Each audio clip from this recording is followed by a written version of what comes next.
Today, we find our revolutionary ancestors through the documents available. I'm your trainer, Lori Coffey, with the PGS and the DAR. I'm thrilled to be sharing the people who created our new nation and how you can find your revolutionary ancestors. After all, 250 years ago, our ancestors won independence in a war lasting more than 7 years, touching every part of our new nation. You likely have a patriot if your ancestors were here in the 1700s. Go back 7 or so generations to see who you might have as a patriot, or even a loyalist, those on the other side of the fight. Hezekiah Posey, the first patriot I discovered, was wounded and captured by the British. He was released by his captor, Moses Marmaduke, moved to Alabama, which wasn't even a territory yet, and named his son Moses Marmaduke. Hezekiah's Revolutionary War service was not easy to track. I first looked for his service in Maryland, where he was born, but found nothing. Then I found he did serve through his pension in Alabama, where he died. Then I went back to see the records in South Carolina, where he was married. Voila! I also found him on a DAR application that listed a lot more on his service. That leads us to our first revolutionary search tip. Look everywhere for original documents and records, both geographically, like every state they lived in or near, and physical locations from basement to attic. My patriot from New Hampshire, James Ballou, was a fifer, not a fighter, a military musician who played a small wooden flute, not just to lift spirits, but to communicate orders and signals to soldiers like buglers did during the Civil War. Fifers were often older men, and James was 55 when he signed up. James got 40 pounds, remember they're still British, for enlisting to help protect Richmond, New Hampshire. This document is a payroll, but it's called War Roll in the National Archives and Records Administration, or NARA, as they compiled multiple records into one collection. If you get the document packet through NARA, you pay individually for it. As I have a paid membership in Ancestry, it's covered in the subscription fee. But you can search many records for free from FamilySearch.org with your free account. Skip this search to scroll down to find a collection and enter Revolution. Then enter your ancestors' information. I enter his name on the right and get 7 results. Like this from New Hampshire. Not an original, but a derivative. Or this weathered original document image. Notice how they spelled his name? Ballou, B-A-L-L-O-O. And I still found it. Another derivative. Another original. Look, it says he's a fifer. It shows when he served and how much he earned. British money is listed in pounds, shillings, and pence, if any, so they'll have 3 numbers after the dot. If those colonial occupations are a little confusing, a good source for free information is rootsweb.com, like Harper, a performer on the harp. Today, we will also share the types of sources for a patriot. A source is any document in our records or family tree which may yield useful information. It can be an original, handwritten on old paper at the time of the event document, like a land warrant, oath of allegiance, or military record like we just saw, or a clear color image of it. It can be a derivative, including a transcription, extract, or index of a will, cemetery, or family Bible. It can be an authored narrative of the event, like a family biography or church history. Be sure to thoroughly research and read the records you already have. Like those stored in the ancestral home through the years by others that you might have inherited and don't even know it. Like a guy on Antiques Roadshow who found papers in his attic that rivaled an official collection at a university. Or this Valley Forge muster roll, which sold for $25,000 at auction. Scour your inherited boxes first. Then be sure to have the records you discover digitized, or at least scanned, before you sell them or donate them to a museum or university so they can do it. That leads us to our second revolutionary search tip. After you've looked everywhere for your own documents, Search for digital resources online. Already digitized versions of primary or original source historical records are constantly coming available. Primary sources are those created about the time of the event. They provide first-hand information about a person or family, like wills and census. Isn't digitizing just scanning? No, scanning a document creates a digital image of it, but you can't search by text or edit text on it unless you have artificial intelligence. Digitizing a document goes 2 steps further. First, it converts the scanned image, including historic handwriting, into searchable text using OCR, optical character recognition. Then the data is organized by volunteer for indexing, searching, and editing the document text, making it far more accessible for research and analysis. In addition to Family Search and the Library of Congress, the National Archives, in conjunction with Ancestry, is digitizing a wealth of original primary source documents like military, pension, and bounty land records like we saw earlier. NARA has an agreement with Ancestry to digitize and publish tens of millions of historical records previously unavailable online, adding 2 million source records every day, some for free. However, get used to seeing the not yet available online notice, but go back often because they get it done quickly once they start on a collection. For example, for $50, you can order your ancestors' land records for more than 10 million available. Did your ancestors serve in the state militia or as a Continental soldier for our new country? When looking at military records, you likely won't see any difference between Army and militia, like these for father and son. It will either say Continental troops or the state if it's militia. But notice the state also has an image of the original. They had more time to make better documents. How do we start looking for the Revolutionary records? By assuming they served if the time frame is right. In your search software, create a new fact called military. Then guesstimate the appropriate date for military service to find a record like this one through the paid service Ancestry. Sometimes you get lucky, even if it's a rejected pension file. Find a similar search and filter in the free Family Search. When you don't know where to look, always start with a basic Google search. For example, New Hampshire Association Test, and find it through the University of New Hampshire for free download. Well, I didn't find James Ballou, I did find James Below, which is a problem with the derivative. Clearly, this is not original to the event. That means a government official reviewed the original, which may be faded or really hard to read and certainly fragile, and copied the information into a new record. Fortunately, spelling often doesn't matter in colonial records. In 1774, at the Continental Congress, America's leaders create a Continental Association Test like New Hampshire's, encouraging undecided citizens to join them and endorse the American cause. These lists are gold. For our next revolutionary search tip, focus your research.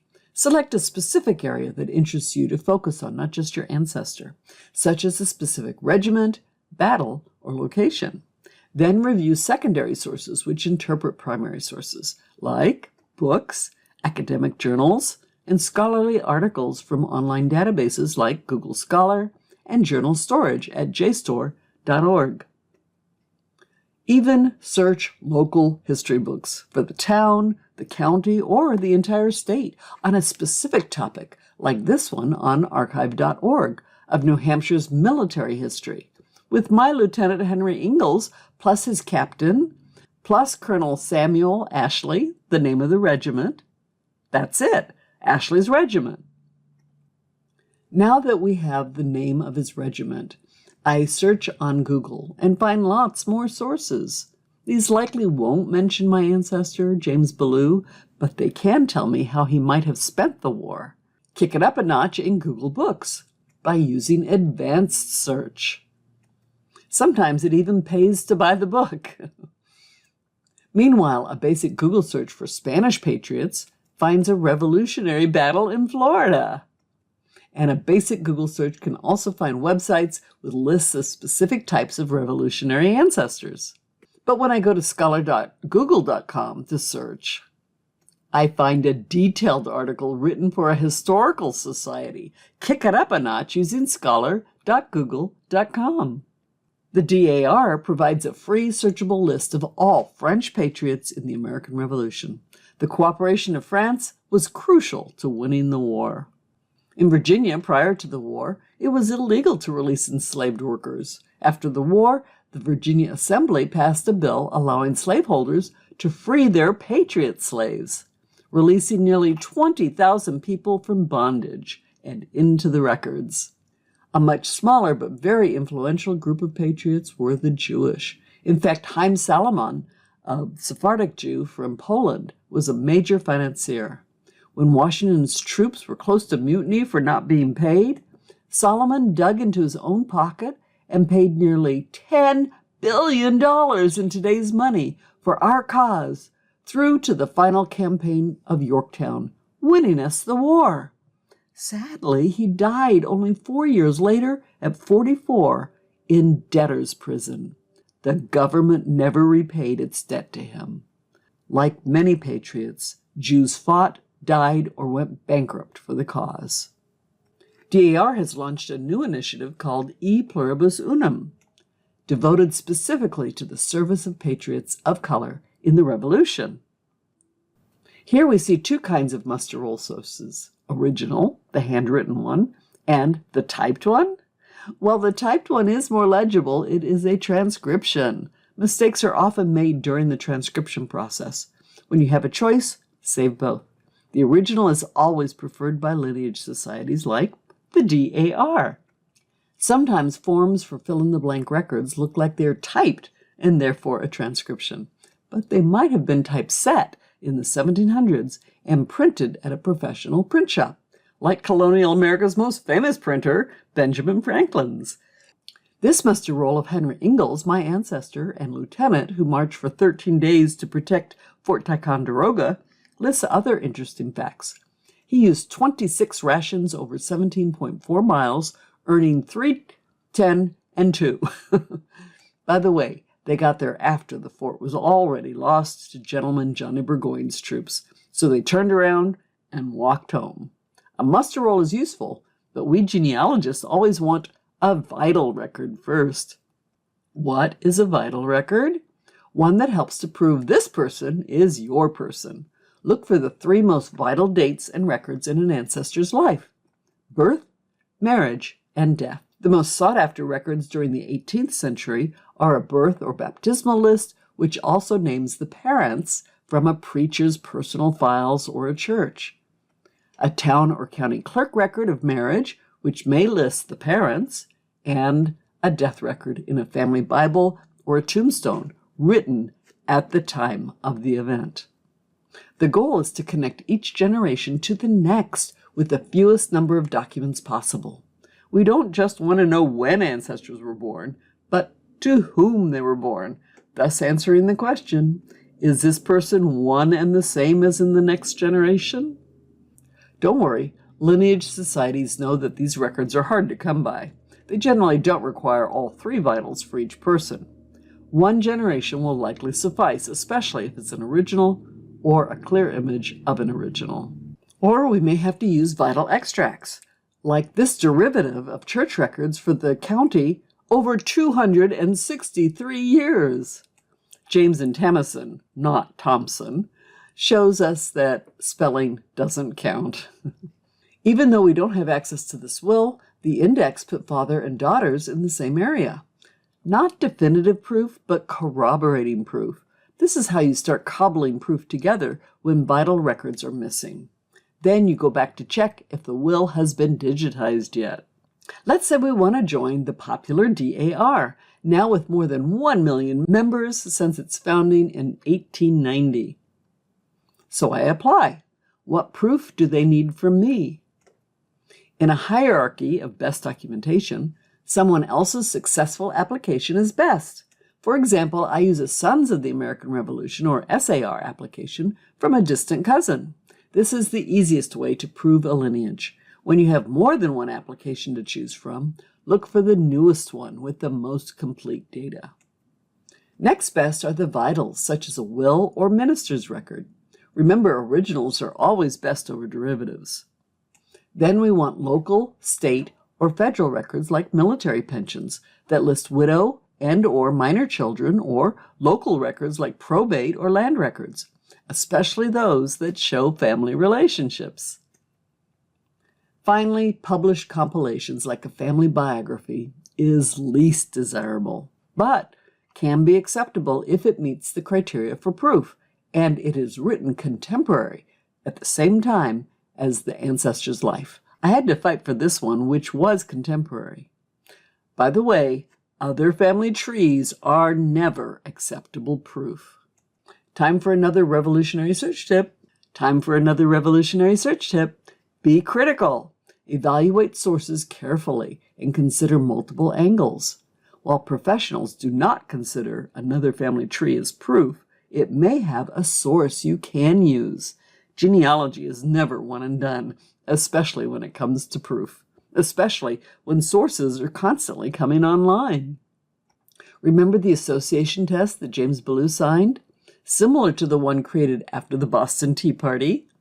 Every adult male of New Hampshire was asked to sign their name to ensure that, at the risk of their lives and fortunes, with arms, they will oppose the hostile fleets and armies against the United American Colonies. This unique census preserves more than 50,000 names. It was signed in August of '76. I found this information in a book. I love sitting at my computer to search for source documents, but sometimes I have to get out and put boots to the ground. Like when I spent a vacation day at the Mayflower Society Library and another at the Massachusetts State House Library. By far, the DAR Library in Washington, D.C. is the largest revolutionary collection, with more than 225,000 books open to the public and definitely worth a visit for non-digitized primary sources. Look for non-digitized primary sources everywhere. For example, a local history society may have a collection of non-digitized letters and diaries of revolutionary soldiers. Maybe you're a soldier. So why would patriots join the fight? Love of freedom? Love of country? Maybe. Or for the bounty cash. This is from the history of Richmond, New Hampshire, when they voted to pay a bounty of £12 cash for a term of 8 months of service. 7 months later, likely due to lackluster recruiting, they doubled it to £24, or about $7,000 today. And for those who could wait for their prize, they were encouraged to fight for bounty land, in one of these states providing it, plus territories like Ohio. Let's see the process a patriot went through to receive land he earned fighting in the war. First, apply for the warrant or government document declaring the right to obtain land. This is a record from Pennsylvania. If desired, they may request the warrant be transferred to their son or other person because they don't want to move, but they want to give it away. Once they get the warrant, like this one for Virginia, the patriot must pay his own way to go find it and look at the land and have the parcel they want surveyed. Then they go to the land office and redeem the warrant for a land patent, declaring land ownership with all its rights and privileges to the patriot and his heirs, and assigns forever. This also helped with westward expansion and civilizing our wild country. Look for the application, the warrant, and the patent. You don't need all three. Know that you have 3 options to find documents.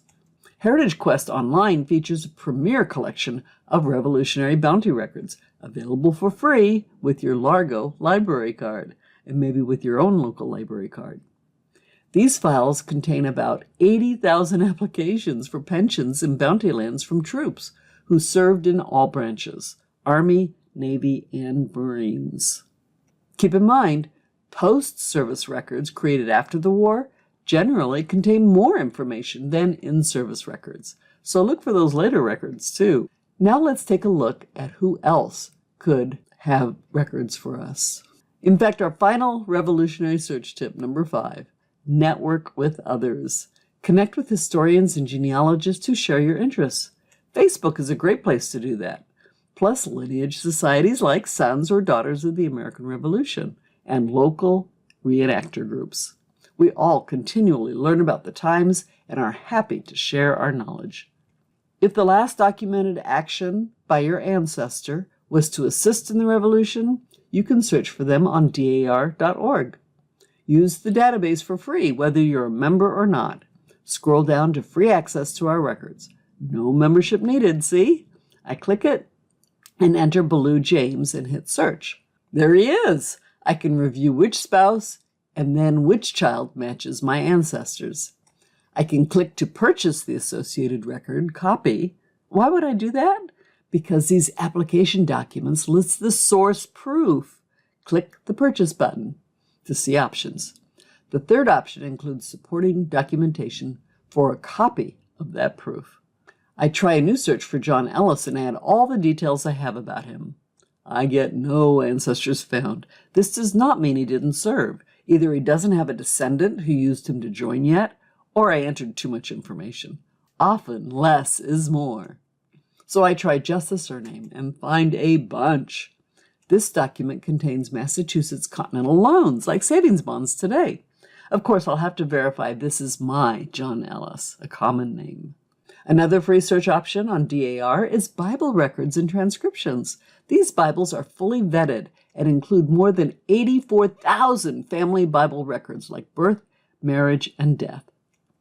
One of our DAR members in Florida created this free website to help you find your patriot.